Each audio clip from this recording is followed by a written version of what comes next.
क्या आपका पैसा आपका दिमाग चला रहा है या आपका ब्लड केमिस्ट्री? इमेजिन कीजिए आप एक ट्रेडिंग फ्लोर पर बैठे हैं और आपका हर दांव सही बैठ रहा है। आपको लगता है कि आप इनविंसिबल हैं, लेकिन क्या यह आपका दिमाग है जो फैसला ले रहा है या आपके खून में दौड़ता एक शक्तिशाली केमिकल? यही वो सवाल है जो जॉन कोट्स अपनी बेहतरीन किताब the hour between dog and the wolf में पूछते हैं। ये किताब सिर्फ फाइनेंस या स्टॉक मार्केट के बारे में नहीं है।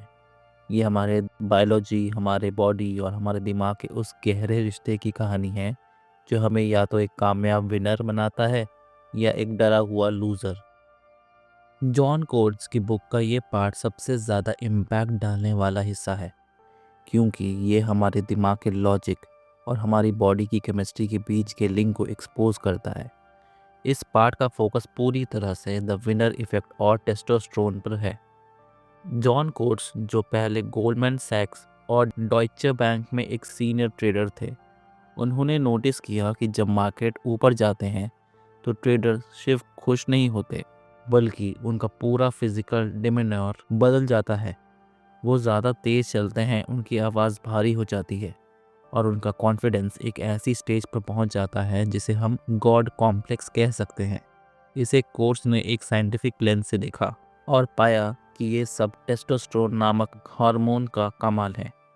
बायोलॉजिकल टर्म्स में जब कोई मेल या फीमेल, पर मेल्स में टेस्टोस्टेरोन ज़्यादा होता है, एक कंपटीशन जीतता है तो उसकी बॉडी में टेस्टोस्टेरोन का एक बड़ा स्पाइक आता है।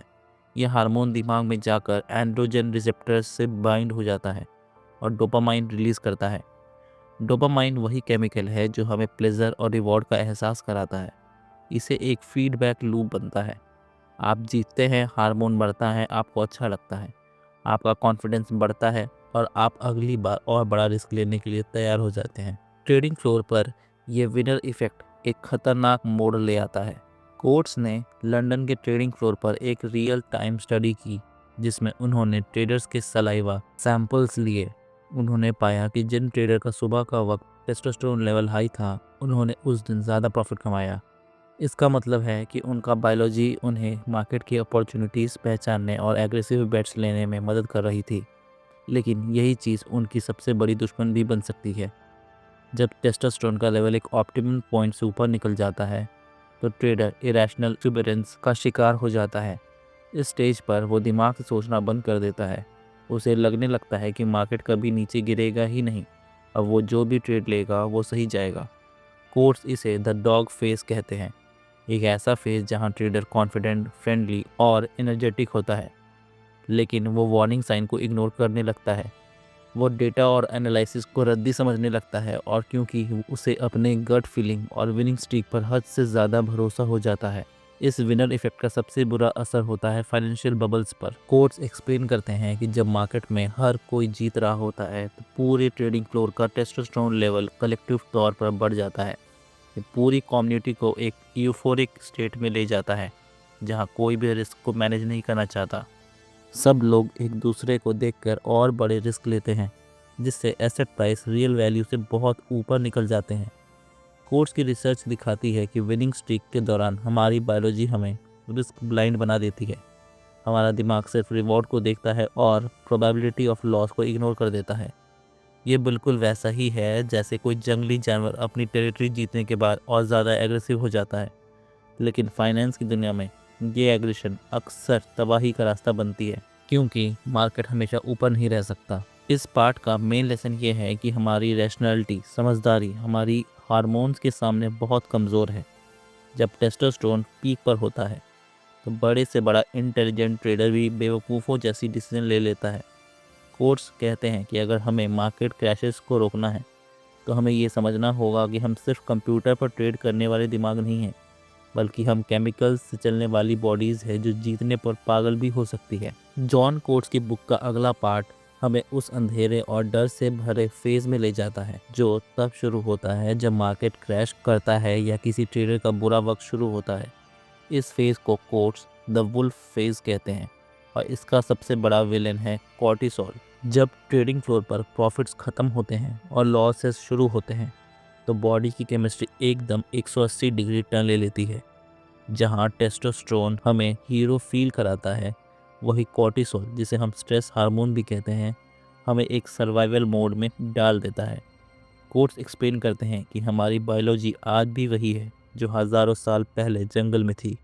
हमारा दिमाग फाइनेंशियल लॉस और किसी जंगली जानवर के हमले के बीच फ़र्क नहीं कर पाता।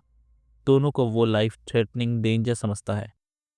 जब मार्केट नीचे गिरता है तो ट्रेडर की बॉडी में कॉर्टिसोल का लेवल तेज़ी से बढ़ता है। इसे फाइट और फ्लाइट रिस्पॉन्स ट्रिगर होता है। इससे आपकी हार्ट बीट बढ़ जाती है, सांस तेज हो जाती है और खून दिमाग से हटकर मसल्स की तरफ जाने लगता है ताकि आप भाग सकें या लड़ सकें। प्रॉब्लम यह है कि ट्रेडिंग फ्लोर पर आपको भागना नहीं है, बल्कि ठंडे दिमाग से सोचना है। लेकिन कॉर्टिसोल आपके प्रीफ्रंटल कॉर्टेक्स, सोचने वाला दिमाग का शट डाउन कर देता है। इसलिए जब मार्केट क्रैश होता है तो ट्रेडर्स लॉजिकल डिसीजन लेने के बजाय इंस्टिंक्ट पर काम करने लगते हैं। कोर्स के मुताबिक कॉर्टिसोल थोड़ी देर के लिए अच्छा है, जैसे एक इम्पॉर्टेंट मीटिंग के लिए, लेकिन फाइनेंशियल मार्केट्स में स्ट्रेस हफ्तों और महीनों तक चलता है। इसे क्रॉनिक स्ट्रेस कहते हैं। जब कॉर्टिसोल का लेवल काफ़ी समय तक हाई रहता है तो ये दिमाग की वायरिंग बदल देता है। ट्रेडर अब रिस्क अवर्स हो जाता है, यानी वो इतना डर जाता है कि वो कोई भी रिस्क नहीं लेना चाहता, चाहे वो प्रॉफिट का मौका ही क्यों ना हो। कोर्ट्स इसे द वुल्फ फेस इसलिए कहते हैं क्योंकि वुल्फ वाइल्ड होता है, लेकिन वो हमेशा अलर्ट और डिफेंसिव मोड में रहता है, डर के मारे दुबका हुआ। इस पार्ट का बहुत इंपॉर्टेंट कंसेप्ट है लर्न हेल्पलेसनेस। जब एक ट्रेडर बार बार लॉस करता है तो उसका कॉर्टिसोल लेवल इतना बढ़ जाता है कि उसके दिमाग को लगने लगता है कि अब कुछ नहीं हो सकता।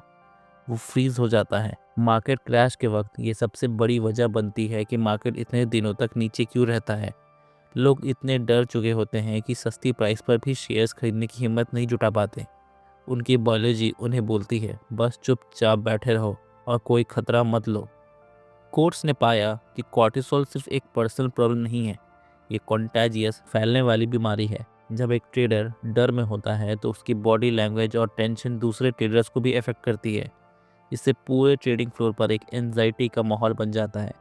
यही वजह है कि मार्केट क्रैशेस इतने वॉयलेंट और लंबे होते हैं। टेस्टोस्टेरोन से बने बबल्स तो थोड़ी देर में फट जाते हैं, लेकिन कॉर्टिसोल से बना डिप्रेशन या क्रैश दिमाग और मार्केट पर लंबे समय तक बोझ बनकर रहता है। ट्रेडिशनल इकोनॉमिक्स कहती है कि लोग हमेशा रैशनल, मतलब समझदार होते हैं। कोर्ट्स कहते हैं ये बकवास है। जब आपका कॉर्टिसोल लेवल 200% ऊपर हो तो आप रैशनल हो ही नहीं सकते।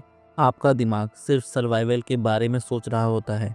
यह पाठ हमें ये सिखाता है कि मार्केट रेजिलियंस, दोबारा खड़ा होने की क्षमता, तब तक नहीं आती जब तक ट्रेडर्स की बॉडी से कॉर्टिसोल का असर खत्म ना हो जाए।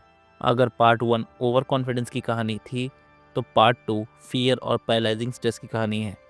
कोर्स बताते हैं कि वुल्फ फेज में ट्रेडर इतना डिफेंसिव हो जाता है कि वो मार्केट को रिकवरी की तरफ ले जाने के बजाय और नीचे गिरा देता है। क्रैश सिर्फ ग्राफ्स पर नहीं होता, क्रैश ट्रेडर की बायोलॉजी के अंदर होता है।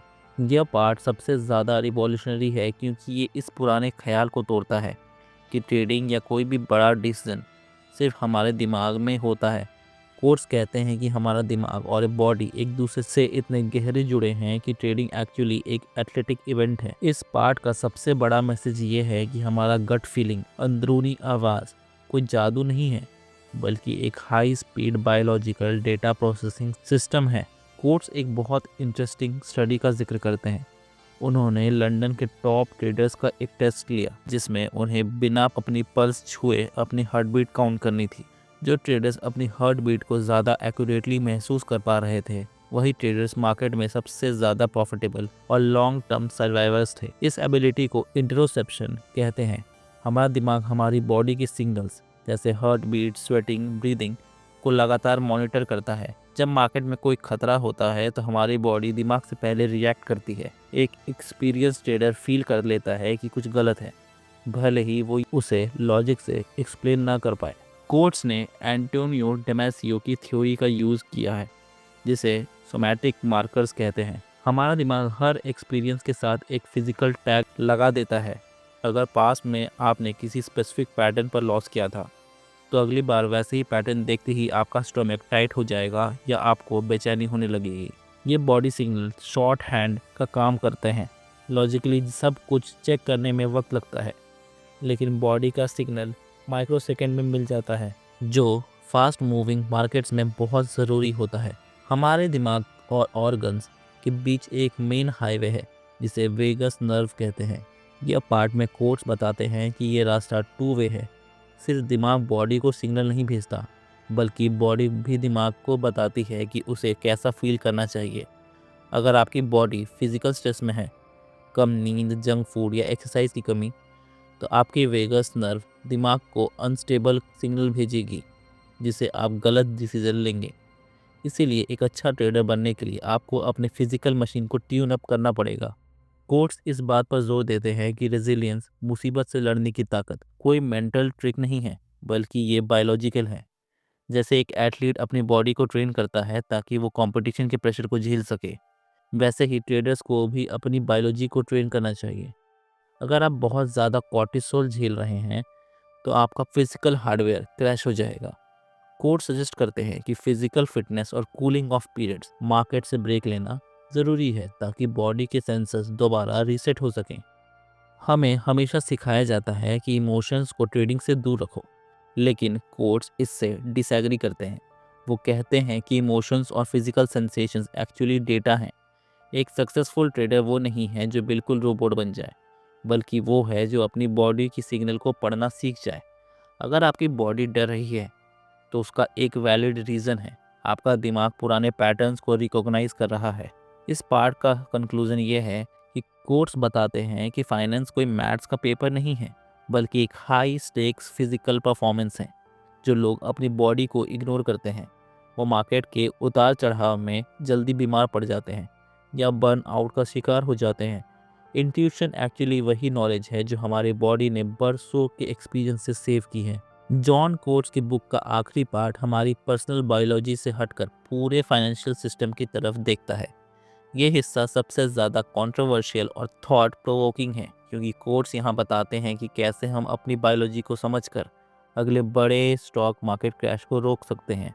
कोट्स का मेन आर्गुमेंट ये है कि फाइनेंशियल मार्केट इसलिए इतना वॉलेटाइल है क्योंकि ट्रेडिंग फ्लोर पर बायोलॉजिकल डाइवर्सिटी की भारी कमी है। कोट्स ऑब्जर्व करते हैं कि दुनिया के लगभग हर बड़े ट्रेडिंग फ्लोर पर एक ही तरह के लोग होते हैं, यंग मेल्स 20s और 30s में।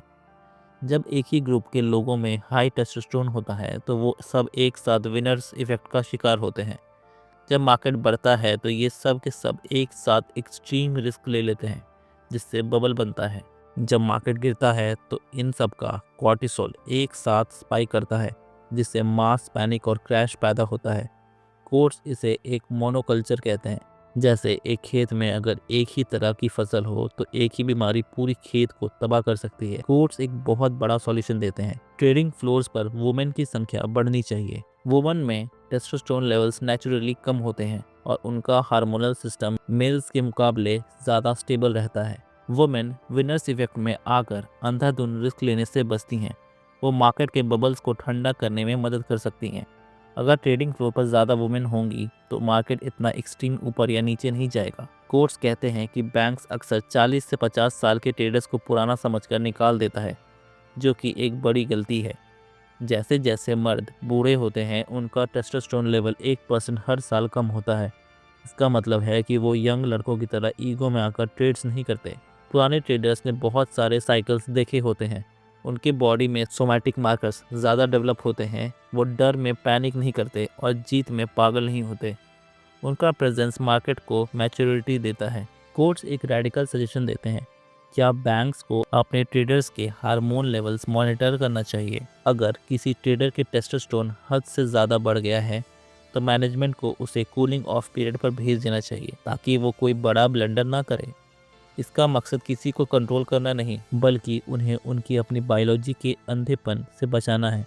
कोर्ट सजेस्ट करते हैं कि फाइनेंशियल रेगुलेटर को सिर्फ दिमाग और लॉजिक पर फोकस नहीं करना चाहिए। उन्हें समझना होगा कि बैंक की बायोलॉजिकल हेल्थ कैसी है। अगर किसी बैंक में सिर्फ यंग मेल भरे हैं, तो उस बैंक का रिस्क प्रोफाइल नेचुरली हाई है। रेगुलेटर्स को ऐसी बैंक पर ज़्यादा नज़र रखनी चाहिए जो बायोलॉजिकल डाइवर्सिटी को इग्नोर करती है। बुक के एंड में कोट्स कहते हैं कि हमें माइंड बॉडी डुअलिज्म, दिमाग और बॉडी को अलग समझना छोड़ना होगा। फाइनेंस कोई कंप्यूटर गेम नहीं है, ये जीते जागते इंसानों का खेल है। जिनके फैसले उनके ब्लड स्ट्रीम में बहते केमिकल से तय होते हैं। अगर हम एक स्टेबल इकोनॉमी चाहते हैं तो हमें एक ऐसी वर्क प्लेस बनानी होगी जो हमारी बायोलॉजिकल लिमिट्स को रिस्पेक्ट करे, ना कि उन्हें एक्सप्लॉइट करे। ये थी जॉन कोट्स की अमेजिंग बुक की पूरी समरी। धन्यवाद।